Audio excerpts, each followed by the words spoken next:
Flipkart দিয়ে আমি একটা ট্রাইপড অর্ডার করেছিলাম, যেটা আমার কাছে আজকে চলে আসে একদম সকাল সকাল। আর এই যে এই ট্রাইপডটা দেখছো, এই ট্রাইপডটা আমি প্রথম যখন ইউটিউবে ভিডিও শ্যুট করি তখনকার ট্রাইপড। তখন আমার ফোনটাকে হোল্ড করার জন্য কিছু একটা দরকার ছিল, যার জন্য আমি এই ট্রাইপডটা কিনি। আর তখন আমার কাছে বাজেট এতটা ছিল না যে আমি একটা ভালো দামি মানে ট্রাইপড অ্যাফোর্ড করবো, তো আমি এটা 250 টাকা দামে একটা ট্রাইপড মানে কিনেছিলাম।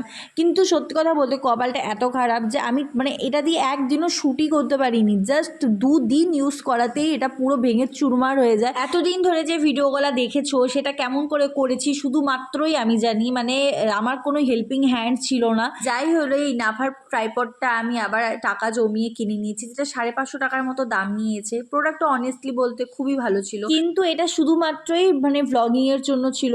আমি তো রিলস আর শর্ট বেশি বানাই, তো আমি জানি না এটা কেমন করে ইউজ করবো, কারণ আমি কোনোভাবেই সেট করতে পারছিলাম না। জানি না ভাই আমার সাথেই এরকম কেন হয়, তো দেখি এটাকে কি করা যায় এবার।